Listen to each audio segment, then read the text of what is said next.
Good afternoon, and welcome to Asian Development Policy Lecture that is jointly organized by AFNR and ERDI. Thank you very much for ERDI's cooperation. We also welcome our online audience joining us via Zoom for this. I heard more than 400 people registered, which is just remarkable. I mean, by our standard, it's really great participation. So I'm so glad that so many people attending online.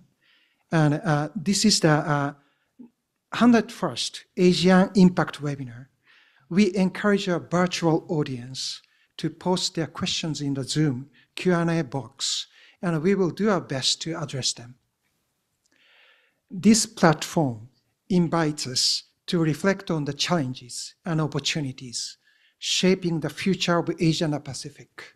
Today's lecture, Investing in Nutrition, Unlocking Human Capital and Economic Potential Across Asia, brings into focus one of the most transformative drivers of development, nutrition.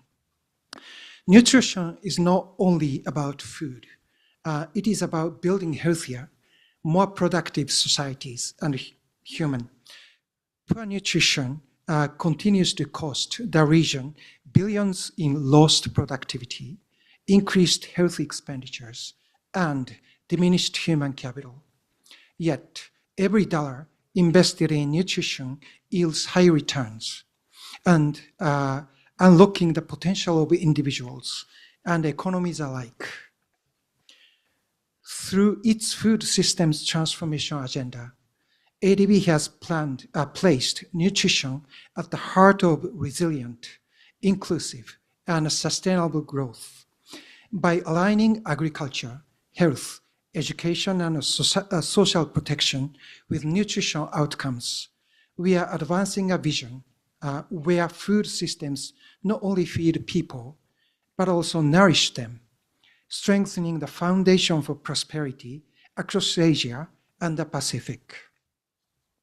I would like to invite DG Cleo for opening remarks. DG Cleo, please.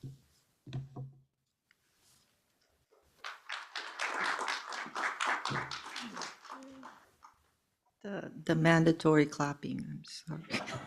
Sorry.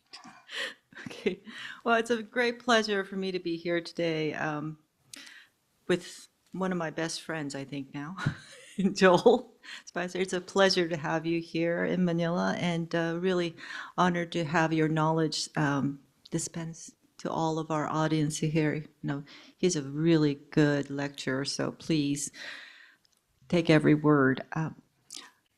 So I'm a infrastructure person, and before that, I was an investment banker.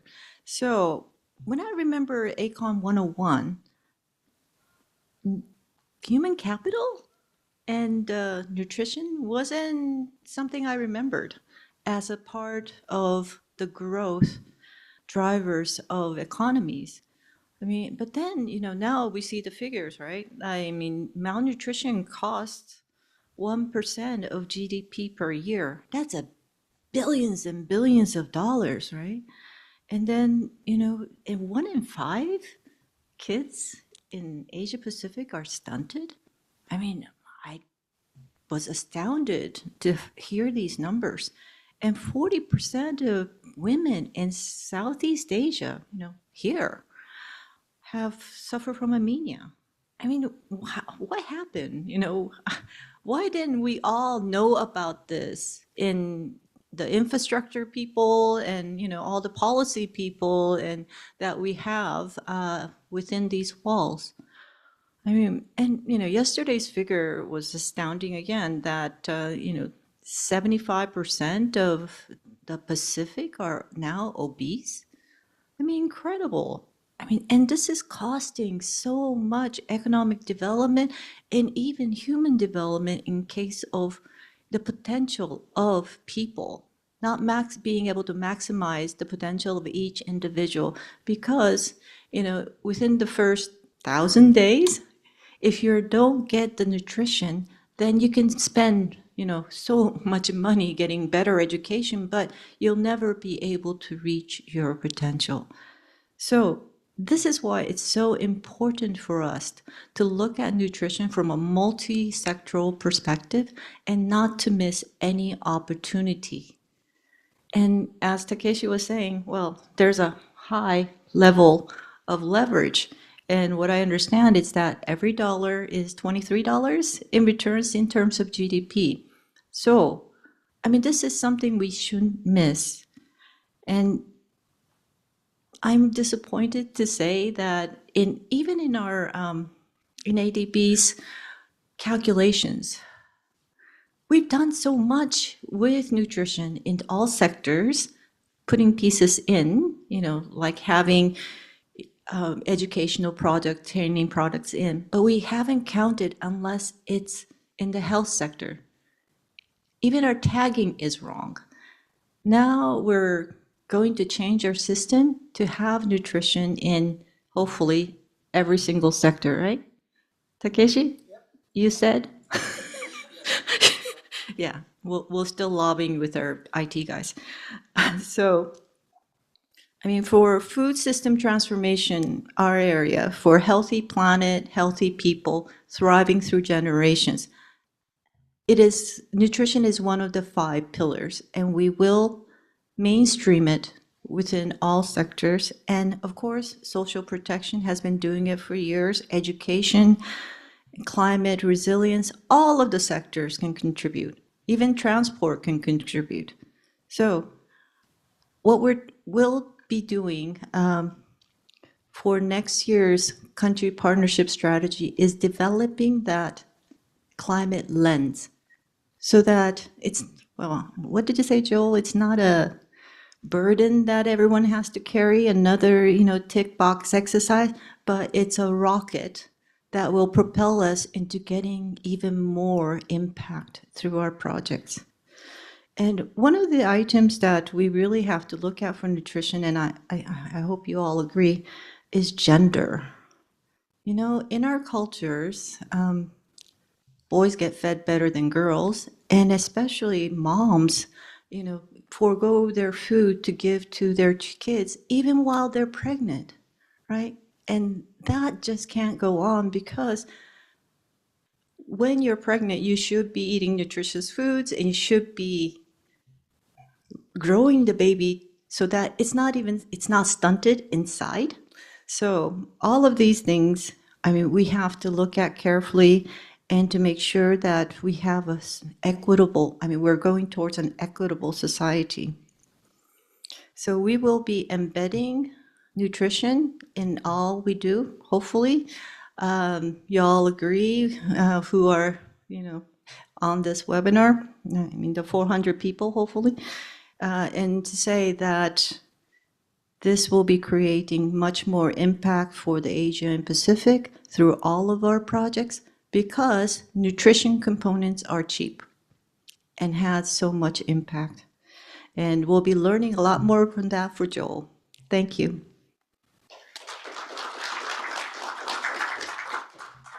Thank you very much, DG Cleo, giving us homework that as ADB, we have to start really counting. Financing at the same time impact of investment in nutrition.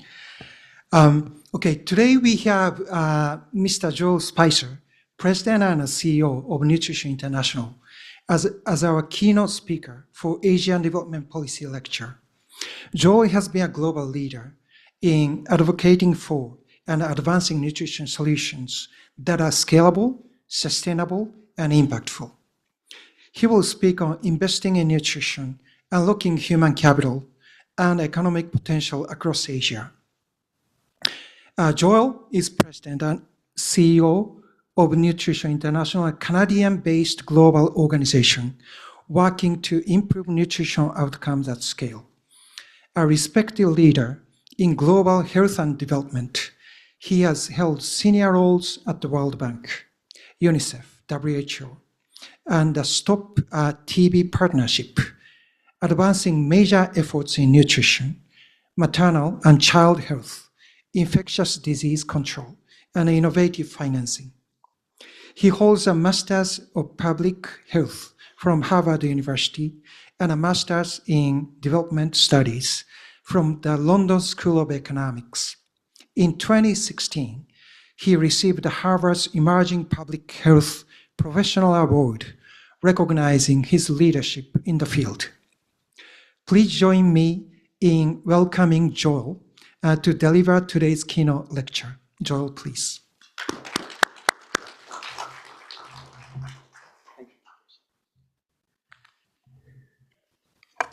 I guarantee my children would not introduce me like that. That's very, very kind, Takeshi.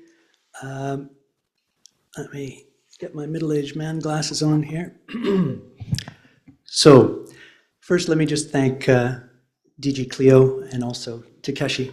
And thanks to all of you for being here. Thanks to all of you online that are joining us, etc. It's really an honor to be here with all of you today. My thanks and a shout out to the Nutrition International team for all the hard work that they've done to get us to this point as well. This is a very timely conversation. Given the state of the world right now, in terms of the shocks to the development ecosystem, the retreat of traditional donors, and the increasing fiscal pressure that countries are facing, this is also a moment to recognize the untapped potential of multilateral development banks in the fight against malnutrition. Now, I'm especially pleased to be here alongside my colleague and friend, Cleo Kawawaki, as well as Takeshi, because we met each other in Paris earlier this year at the Nutrition for Growth Summit. And that's where the ADB and Nutrition International launched a 7-year cooperation agreement to strengthen nutrition security across Asia. Less than 2 months after that, the ADB announced plans to increase their support for food and nutrition security by $26 billion. And so there's a lot of good things are coming together here. And this is a moment not only to imagine what's possible, but to find new ways and creative ways together to tackle malnutrition in the region and to challenge one another to turn that vision into reality. So today I'd like to share and explore 3 main ideas with all of you. The first is that malnutrition in the Asia-Pacific region is seriously undermining the bank's mission to reduce poverty, build resilience, and drive inclusive, sustainable growth. And the second is that financing nutrition should not be seen as a cost, but as one of the smartest investments we can make. And the third is that malnutrition is a solvable problem. And the ADB, working with partners like Nutrition International, has a critical role to play. Now, for those of you less familiar with our work, Nutrition International is a global nutrition organization headquartered and created by Canada. We impact over 60 countries around the world, working with governments in Asia and Africa. There are some of our cumulative results so far. A bit of feedback there. And for more than 30 years, we've been serving as a bridge from evidence to action at scale in nutrition by combining in-depth technical assistance, research, governance support, and operational capability to improve nutrition and health, especially for women, adolescent girls, and children. But the main question in front of all of us today is, why should nutrition be at the heart of development efforts in the Asia-Pacific region? I'd like to start by talking about young people. So in order to achieve their full potential, to succeed in life and make full contributions to their countries, all young people have to have access to 2 critical things: a strong immune system and a fully developed brain. And without good nutrition, neither of those is possible. So in a world where malnutrition is preventable, every malnourished child represents a missed opportunity of immense proportions. We see the direct impacts in health, most certainly, but it also destroys human capital and it fuels inequity in societies. And this is dangerous because inequity finds social cohesion and it creates instability. And that's the last thing we want in the region, right? So let's look at how this works. First off, in health. The health impacts fall most heavily on women, particularly mothers, adolescent girls, and children. Simply speaking, malnourished mothers create malnourished babies, right? And malnutrition not only puts the woman at risk, but a child born to a malnourished mother is much more likely to be born too soon or too small. Now, these small and vulnerable newborns have a much higher risk of dying and are predisposed to becoming stunted and wasted. They also have much higher risks later in life of becoming overweight, obese, and developing non-communicable diseases. So you can see already this pattern of prevention is starting to emerge in terms of the benefits of investing in nutrition. Now, my health right now is directly related to the health and nutrition of my mother when she was pregnant with me. That's the same for all of us here, right? So Mom, if you're listening, because I'm sure you signed up for this webinar, thank you. That's yet another reason to be grateful to our mothers, but it's also really important that we focus on their health because they hold an important key to ending malnutrition and to ending the intergenerational transfer of poverty, because that's what malnutrition does. For adolescent girls, when we're able to tackle the very high anemia burdens they have, they're healthier, they're better able to stay in school and succeed there. And this gives them better opportunities once they graduate. You know, DG Cleo talked about the importance of gender. That is a solid through line through this discussion. So there are significant gender components and labor market participation aspects that we need to pay attention to here that impact poverty and inclusive growth. And as for children, almost half of the 5 million children that die every year from preventable causes have malnutrition as the primary contributing factor. If you ask me, the correct number of children dying from preventable causes should be 0. And so prioritizing maternal and child nutrition is one of the ways we can get there more quickly. Let's double click on this human capital damage dimension of malnutrition. So education. This is one of my favorite pictures. I just showed VP Fatima this picture in a meeting right before this. It's a brain scan of 2 3-month-old children from Bangladesh, where the one on the left is a stunted child and the one on the right is a well-nourished child. And it just indicates the impact of malnutrition on the brain formation, on the formation and connection of neurons, the neuronal infrastructure of children. Because if a child is born to a malnourished mother and doesn't receive the right nutrition in the first 1,000 days of life, their brain development will be irreversibly compromised and they'll never reach their full potential. This is the picture I show to ministers when I'm in different countries, where the penny really drops. Because up until this point, a lot of times people consider nutrition as one option among many, rather than intimately connected to the success of all. And that's one of the main points that I'm trying to put across, I think, today to all of you. The brain grows so fast in the beginning of your life that it's already 80% of the weight of an adult brain by the time a child is 3 years old. So if you miss that cognitive development window, you miss it for life. So no matter how many schools we build or books we buy or teachers we train, if that child is cognitively damaged before they get through the front door of a school, they will struggle to learn, they'll have a higher chance of dropping out, they'll get lower paying jobs, and they'll miss out on realizing their full potential. According to the World Bank, children that are stunted are up to 33% less likely to escape poverty as adults. Yeah. And they earn significantly less over their lifetimes. So that old saying is true. Stunted children today lead to stunted economies tomorrow. Let's talk about stability for a moment. There's no better image of unequal opportunity in a country than a stunted child standing next to a well-nourished one. In this graphic, both children are exactly the same age, right? It's just one of them is stunted. The odds are stacked against that stunted child from the beginning. There's also no better ingredient in the recipe for instability and conflict than an entire cohort of young people who realize they're falling behind, who struggle to catch up, and who have nothing really to gain by protecting the status quo. We look around at the world today and the penalty that we pay when societies are unstable wipes out development gains that have been hard-earned for decades. And this is why an investment in nutrition isn't just an investment in health, but also an investment in education outcomes, in economic growth, and in building equitable and stable societies. It is so much cheaper to prevent and tackle malnutrition head-on than to allow it to continue. But let's bring that all back to the Asia-Pacific region now. So despite decades of real progress in the fight against malnutrition, the Asia-Pacific region still faces significant headwinds. The triple burden of undernutrition, diet-driven overweight, obesity and non-communicable disease, and micronutrient deficiency continues to cause significant damage and is acting as a brake on regional economic development. Let's unpack that using some of the latest statistics. So the most recent joint child malnutrition estimates from UNICEF, WHO, and the World Bank show that 76 million children under 5 in Asia are stunted. That's 51% of the global total.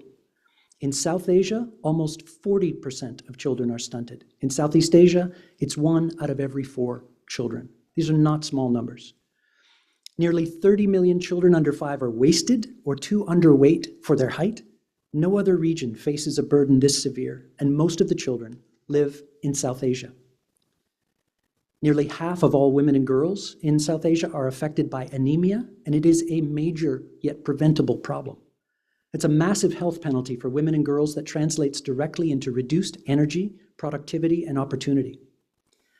At the same time, this clear and present danger and rising threat of overweight, obesity, and non-communicable disease, driven by unhealthy diets, is undermining progress as well. Nearly half of all children under 5 are affected by overweight in the Asia-Pacific region. That's more than 16 million children. That doesn't even include adolescents. We'll come to that later. But that's the largest number of overweight children under 5 in any region of the world and rising. The health cost implication of that is catastrophic. Oh, okay. Here we go. Is that better? I think for this room it's fine. It may be for the people online. Alrighty. So we already know that well-nourished children are healthier and better equipped to learn, to get better jobs, to have higher income, pay more tax, and increase their country's ability to contribute domestic resources towards essential services like quality education and improved healthcare. In this way, if you think about it, investing in nutrition creates a virtuous cycle between health, human capital, and economic development. But there's a vicious cycle here too that we have to call out. The rise of diet-driven NCDs like diabetes, hypertension, heart disease, and cancer, major killers in the region, risks bankrupting already limited health budgets by forcing them to spend more on treating these conditions than on preventing people from getting sick in the first place. Our healthcare systems are becoming sick care systems. We have got to get back to prevention, and that's what investing in nutrition can do. Household incomes are also paying the price of malnutrition. You know, across this region, particularly in low and lower middle income countries, out-of-pocket expenditure accounts for almost half of healthcare costs. The private sector is losing too. When workers are stunted as children, companies lose profits. A 2022 Lancet article estimates more than $80 billion in lost sales every year across Asia. And when workers themselves are struggling with malnutrition, think for a moment about women and adolescent girls who might work in textile industries where there are very high anemia rates. You know, low energy, more sick days, lost income, and lost productivity go hand in hand. So in terms of economic damage, malnutrition impacts individuals, household incomes, increases costs and constrains government budgets, it hits companies' bottom lines, and the compound losses impact country and regional economic growth. So this is not a small issue. And that's why investing in nutrition is one of the smartest investments that governments and development banks like ADB can make. As DG Cleo said, every dollar invested in nutrition yields up to $23 in return. Show me a better investment than that. And so before we get into some specific examples and ideas about what countries, partners, and the ADB can do, I wanted to share a reflection about how our fight against malnutrition is evolving at Nutrition International. You know, in the past, we were very focused on scaling up the lowest cost, highest impact, most evidence-based interventions that vulnerable people were not getting access to because we knew that would have impact. And that's good. So we were really focused on doing more of the good in nutrition. But the food environment people are in, especially in this region, is being flooded by ultra-processed food high in sugar, salt, and fat, as well as sugar-sweetened beverages. And sales and profits and marketing are highest for these unhealthy products in areas with the least regulation. Now, there's a lot of good that can be done in the policy, regulatory, and tax space.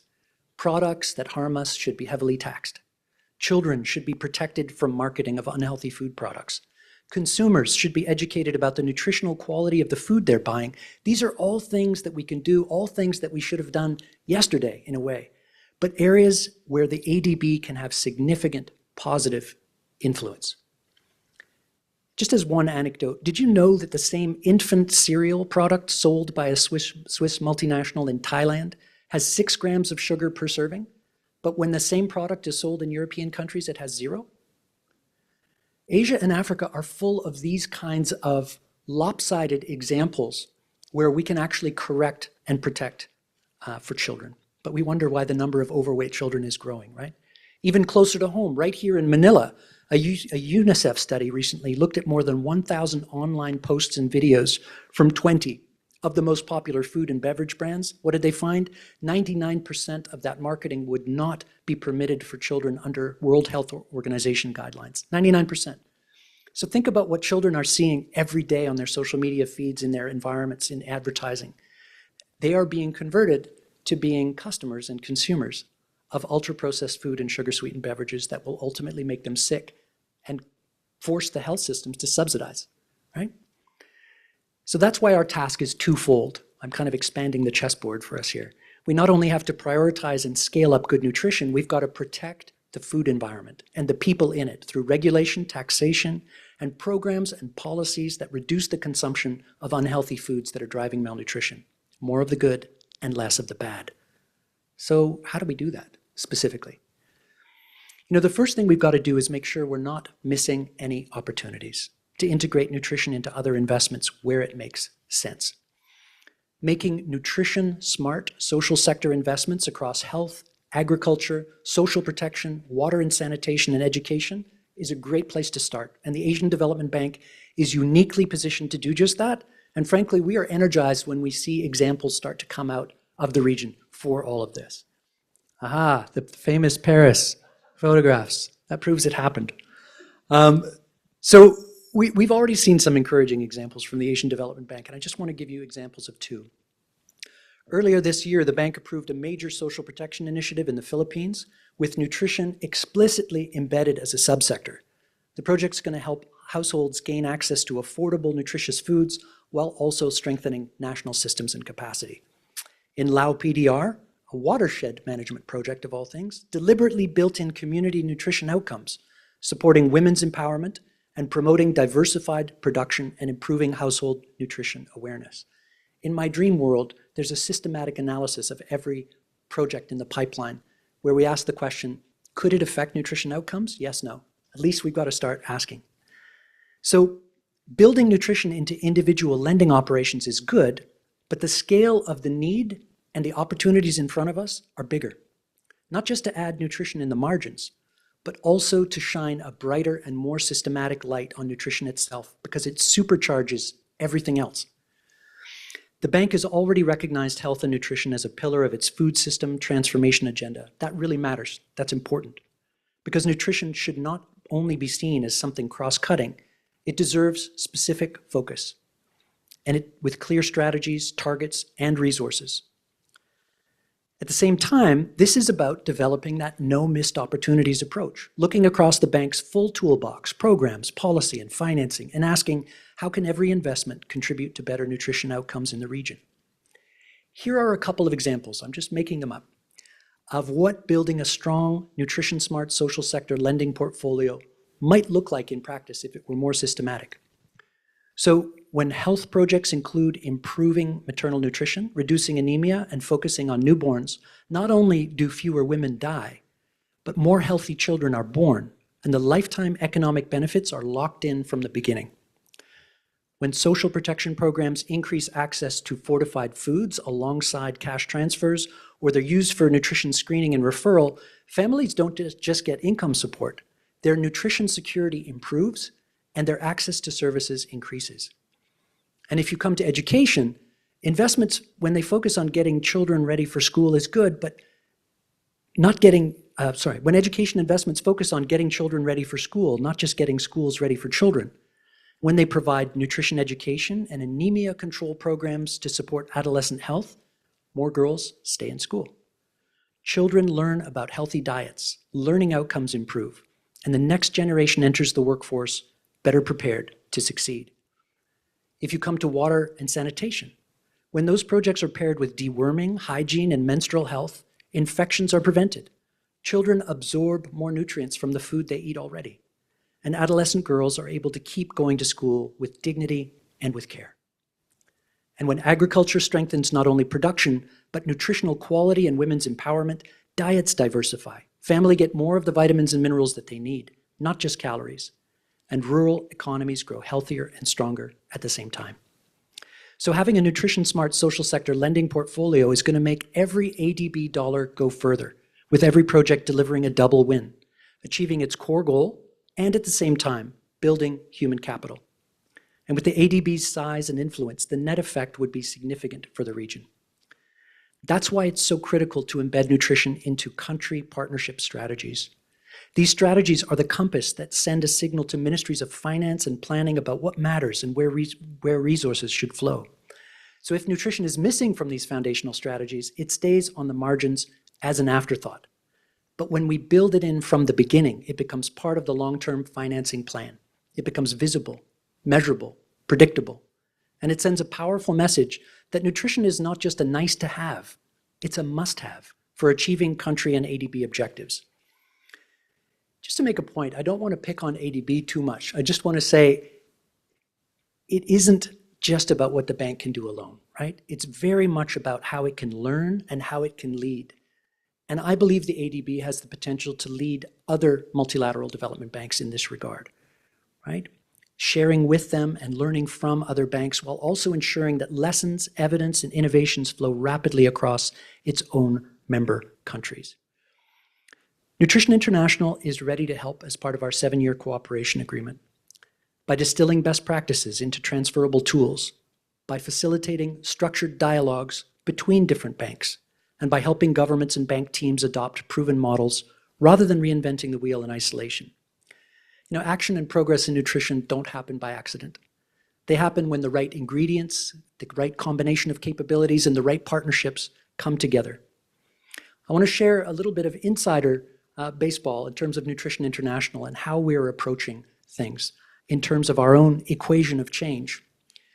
So first, we know that change starts at the top when political will is strong. So our role is also to contribute to supporting governments to build that leadership by providing policy advice, strengthening institutions, and creating the conditions where ministers of finance and planning see nutrition as central to their development agendas. Second, we know that leaders need data-driven, costed policy options that help them make the case for nutrition and understand the trade-offs and the benefits of investment. That's why we created a health economics unit at Nutrition International, and that's why we built the cost of inaction tool, which shows, for example, that anemia, low birth weight, and stunting alone costs Asia an estimated $346 billion every year in health expenses, lost productivity, and reduced growth. And we can map that out for every country in the region so their decision makers can understand the economics of malnutrition and the benefits of investment. Third, we know malnutrition crosses multiple sectors, so we help bring different sector ministries together to create mechanisms for joint accountability and coordinated action. So nutrition is not fragmented, but embedded in national systems.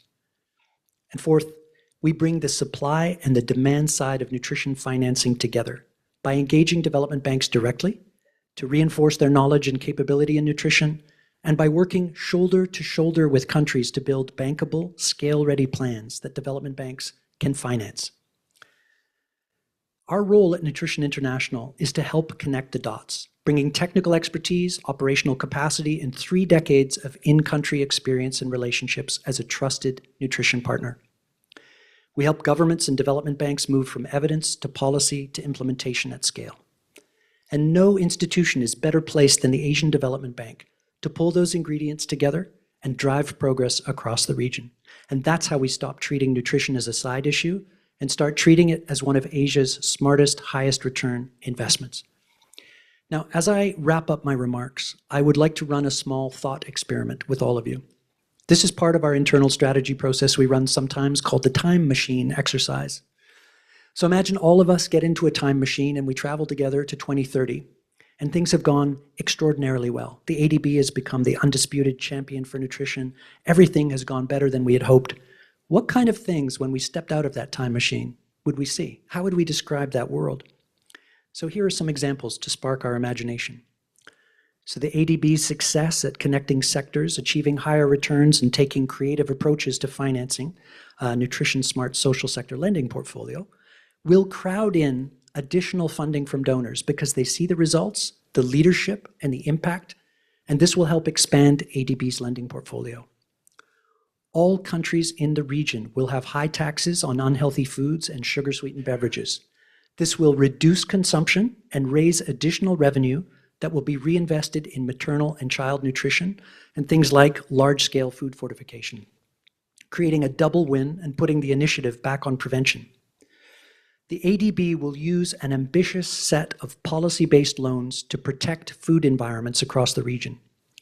In exchange for financing and technical support, countries will put in place policies on front-of-package labeling and consumer education. They will ban the marketing of unhealthy products to children and incentivize the production and distribution of fruit, vegetables, and other nutritious foods. Millions fewer children will be stunted and wasted, anemia rates will fall, and learning outcomes will improve. Stable economies will grow even faster. It's just part of the dream, right? It's good to dream. It's important for us to dream. It gives us something to aim for. So let's aim for dreams like that. In conclusion, just to say, the future of the Asia-Pacific region will not be determined in boardrooms or budget lines or in speeches like this. It will be determined in the minds and the bodies of Asia's children. If we do everything in our power to make sure they are well-nourished and healthy, Asia will be unstoppable. I'd like to thank each of you and the people joining us online for your patience in listening to this long speech. And I'm particularly grateful to our partners at the ADB for your leadership and commitment to an Asia-Pacific region free from malnutrition. We are proud to stand with you and to work towards that end. Thank you very much.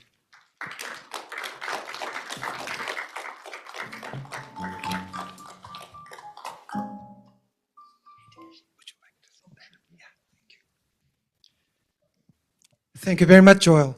Very powerful lecture. And you really reminded us, I mean, investing in nutrition is the smartest investment that we can make.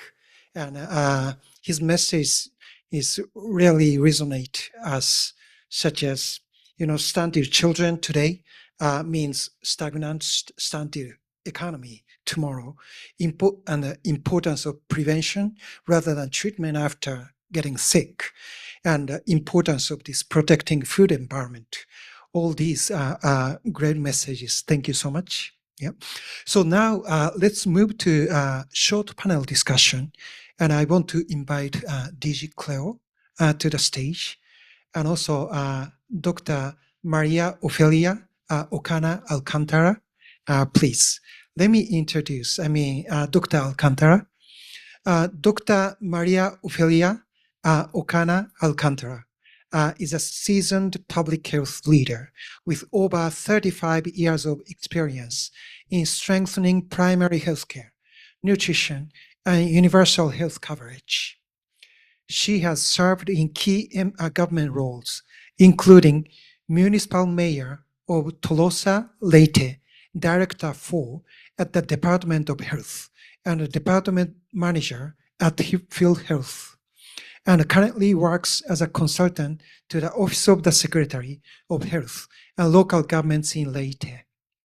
She has partnered with major international agencies such as UNICEF, WHO, USAID, UNFPA, ADB World Bank, EU, USAID, and JICA, and was Director 4th of the Philippine Multi-Sectoral Nutrition Project, supported by the World Bank.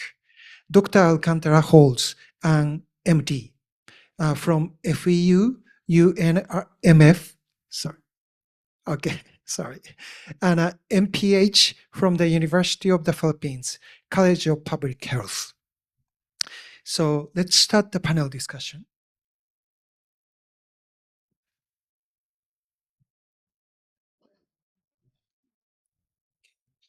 Let me start off to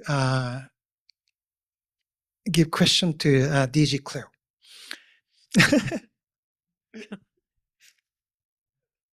I thought you were going to start with them. No. sequentially, yes, and then Dr. Oh, Alcantara okay. and Joel. Okay, Okay. got it. Yep. So Joel emphasized that embedding nutrition into CPS, country partnership strategy, is critical for long-term impact. From the ADB's perspective, what needs to happen to ensure nutrition becomes a consistent feature of our country partnership strategies rather than treated as a short-term project or add-on? Yeah. So first of all, I think there needs to be the analysis to see in the country what parts are missing for nutrition. Because if we don't know what's missing, we don't know what to prescribe. So that's the portion where, in CPSs, we have, each sector analysis, and we haven't done one specifically for nutrition. So within the food system transformation, we are going to include that nutrition section for the CPSs. And from there to say, for every project that we consider in transport and health and everything, we will have a nutrition lens to look at what opportunities there are. Because, I think we have done the analysis on the past projects, and it's like, oh, if we had put 20,000 there, or if we had put 15,000 here, we could have done much more with the nutrition side. So that's the kind of thing that we don't want to miss any more opportunities. So we will have a strict nutrition lens. Thank you very much, DG. You gave us another homework. That's something we don't have on our plate, so thank you for that. And, No, Toko's working on it with Emmy, so it's okay. okay, thank you very much. Next question, going to Dr. Alcantara. Yeah, just hold on. Okay, Philippines continue to face a triple burden of malnutrition, where undernutrition and micronutrient deficiencies coexist with rising obesity. What policy priorities or investments do you see as most urgent, and how ADB and partners like Nutrition International best support the government in turning these priorities into sustained results to build a healthier, more resilient population? Thank you for that question. That's very to our discussion today. So first, thank you, Joel, and of course, DG.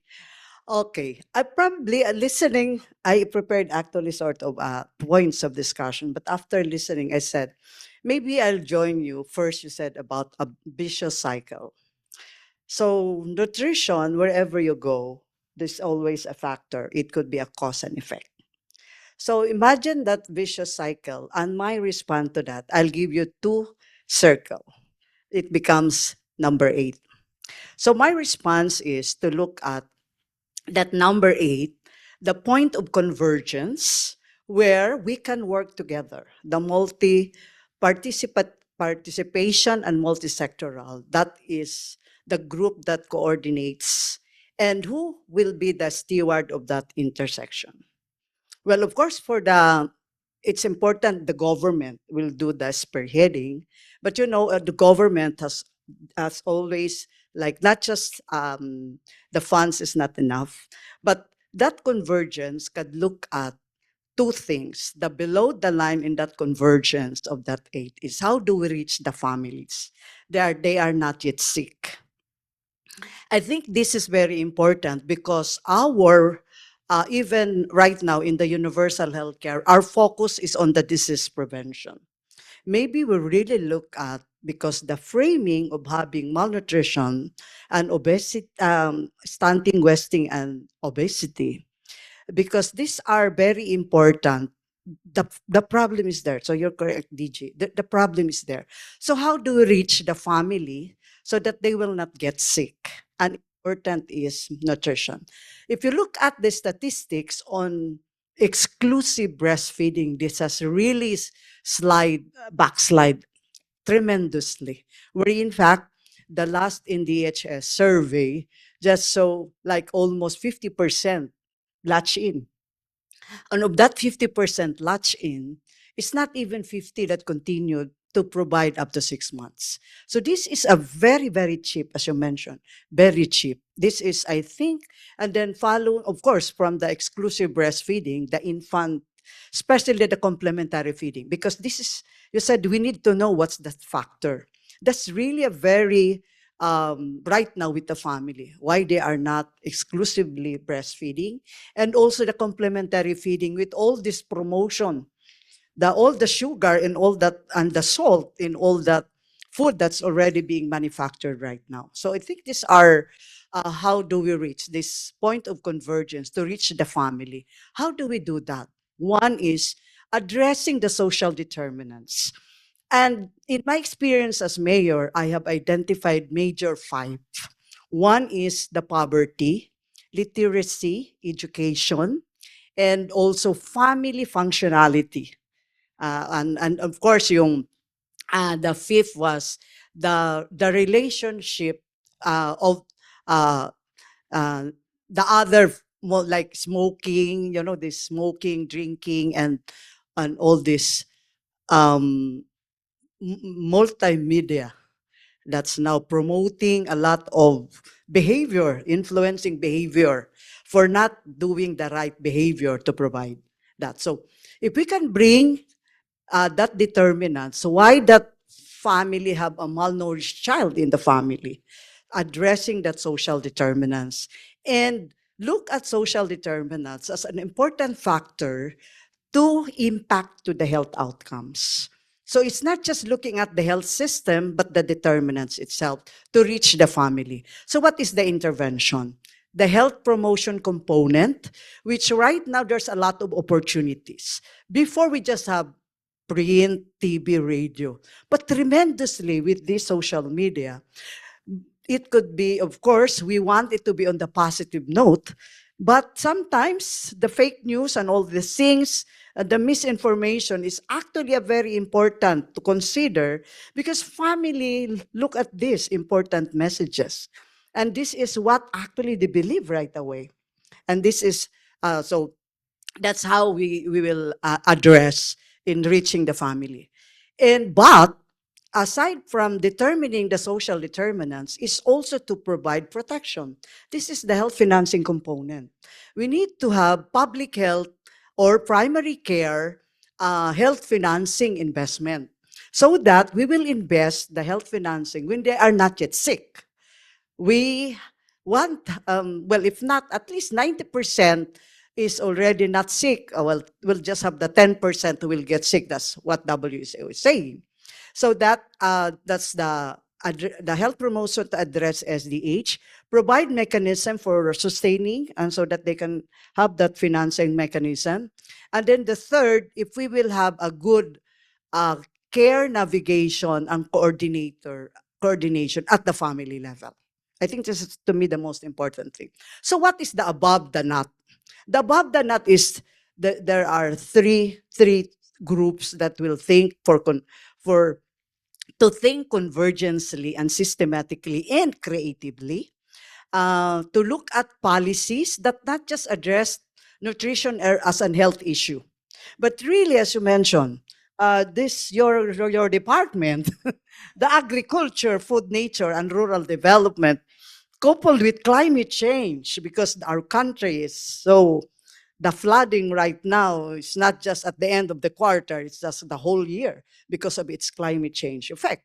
So we really have to look at the different, the policy that we could build. It's not just about health issue, but convergence, these different factors that affect malnutrition.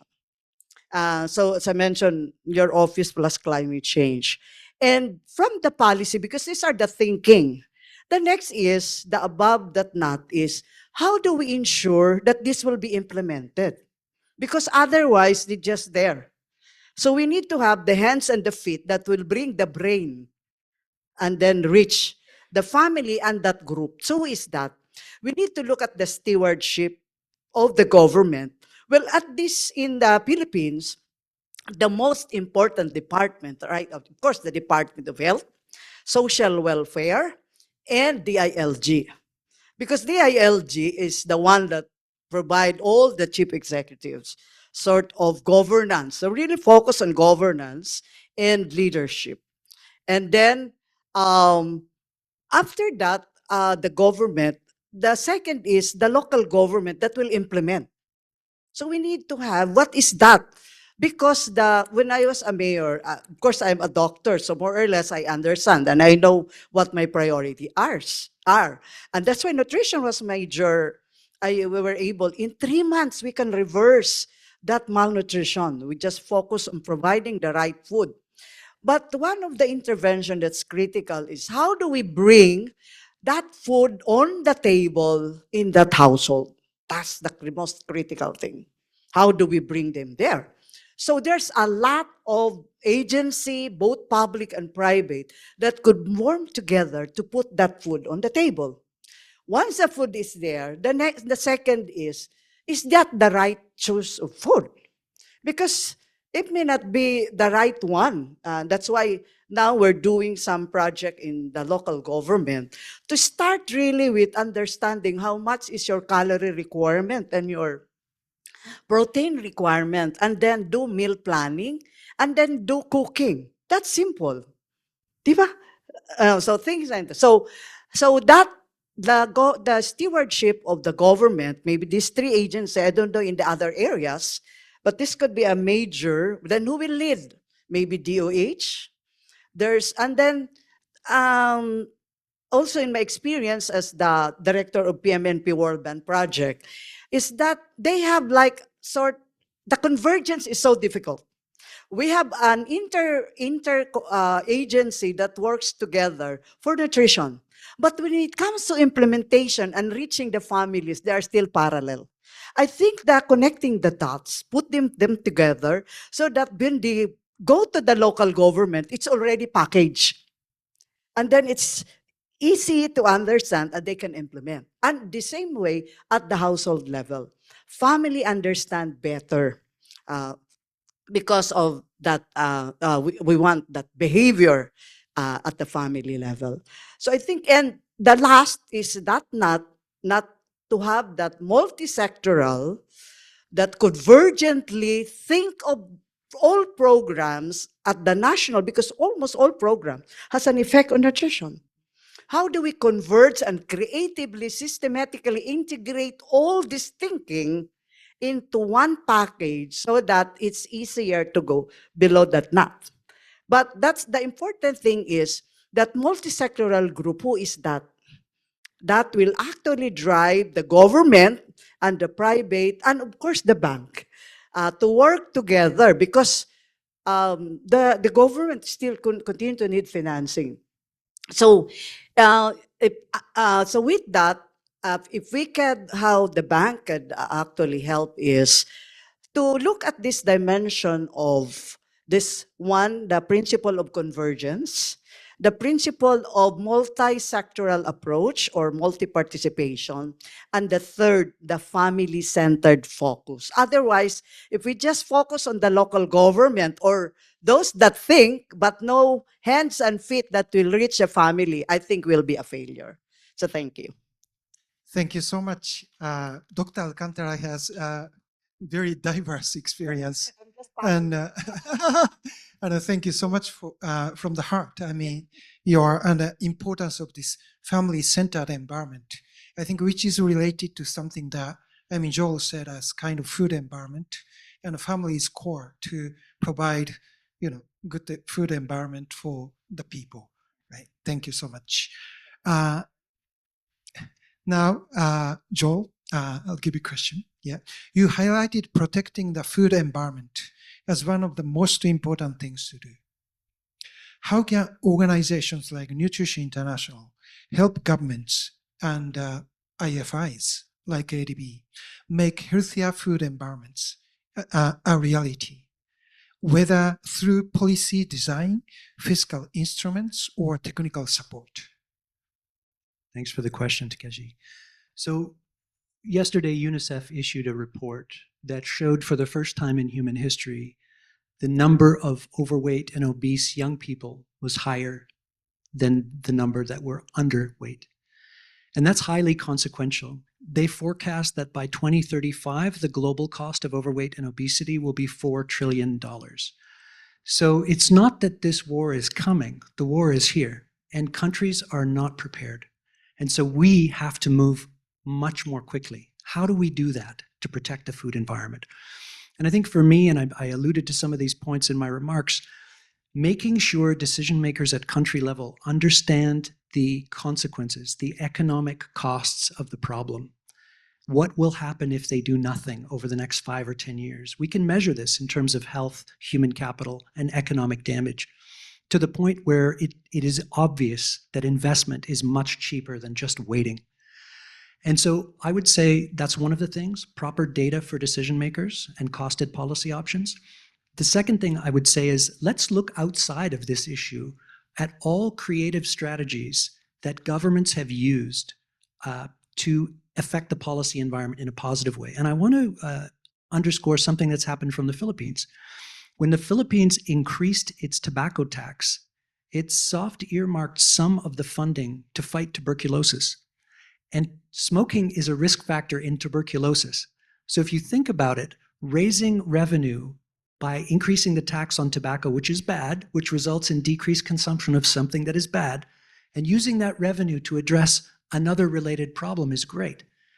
Another example, when people are looking at road traffic fatalities as an issue, one of the creative ways I've heard of addressing that is they put policy in place to fine people that don't wear helmets or seatbelts, right? Which results in more people wearing helmets and seatbelts, but also because they're fining them, they raise revenue. But when they put that revenue into redesigning roads and highways that are badly designed that cause more fatalities, that becomes this sort of double benefit. And that's why here in the issue that we're talking about, when we look at policy-based lending that might support a government to put in place taxes on ultra-processed foods and sugar-sweetened beverages, or policy-based lending approaches, and I think it's probably a matrix. It's probably more than one thing to protect the food environment, but that's where I go first in my mind. Increase taxation on harmful products to reduce their consumption, but soft earmarking that revenue for the most high impact things. And to me, that's maternal and child nutrition, large-scale food fortification, things that increase people's nutrition security. In addition, I think I mentioned too, consumers need to be up-armored. You can't just expect government to do anything. You have to equip people with the knowledge to protect themselves. And making the nutritional content of the food they buy transparent by front of package labeling is something that a policy can help make mandatory, as well as procurement policies for hospitals and schools for food, making sure that they're nutritious food, not just any food. So there are things that we can do. I think it warrants closer analysis. And just in conclusion, I'd say there's a lot of talk these days about building walls, about separation, about the breakdown of partnerships. As far as I'm concerned, the only wall we should be building is a wall of protection and dignity and care around all the children in the world, right? And one of the ways we do that is by safeguarding policy processes so they are driven by public good, not for profit. And in my view, companies that make food that is killing us should change or go out of business. Thank you. Thank you very much. Very, very strong message. Yeah, we are reminded again, communicating with the policymakers, investing in nutrition is the smartest, investment option. And also, it's just, you are pushing us for policy-based lending, policy reforms. So that's one of our major, financial instruments. So we will work on that, and let's work together. Yeah, policy-based lending. Thank you. Now I want to invite from the, no time. Okay, all right. So. Right, sorry. Any questions? If you can put in chat box, we are going to respond. So if you can put your email address as well as your questions, we will get back to you with answers. So with this, I just want to invite Yasmin, OIC, Senior Director, Agriculture, Food, Nature and Rural Development. Yasmin, please, for closing remarks. Thanks. Thank you, Takeshi, and thank you to our very prolific panelists. I think this has been an extremely insightful opportunity to listen to all of your perspectives, and maybe just starting with the last remark first, which is about the protection of the food environment. I think, Joel, you've really labored that point throughout your presentation as well. And Dr. Alcantara, I think how you presented to us about the most critical part, which has been maybe flummoxing all of us, which is how do we actually do it on the ground? So your figure of 8, I was drawing it and thinking of all your points, and I think you've got some excellent ideas there on how do we actually go about the implementation itself, which is the most critical point. Cleo, thank you for being this great champion, really to drive into our country partnership strategies, the understanding. And we're hoping that at least for our first one in Pakistan, for the new country partnership strategy, which may be one for 10 years, we may be able to see how we go about this. Takeshi, thank you for leading and moderating. So maybe I have the easiest part, which is to close, thanking all of our panelists, hanging on to some very key points that I picked up. Firstly, on protection of the food environment, convergence across sectors, because clearly this is not for one team alone or one sector alone to try to solve. This really requires all of us working together, hand in hand, as we touch upon different elements. And I believe Joel had a slide, I was trying to take a photo of it, but it captured it really well, all the way from health education, I'm trying to remember it, health education, and on the far side here was agriculture, but there were 5 elements demonstrating easily where we could map ADB sectors against that slide. And I think that's the type of exercise we could benefit from internally. One other point that I did want to raise, which came out very strongly, was intersectionality between poverty, gender, and nutrition, and how that's a very important area.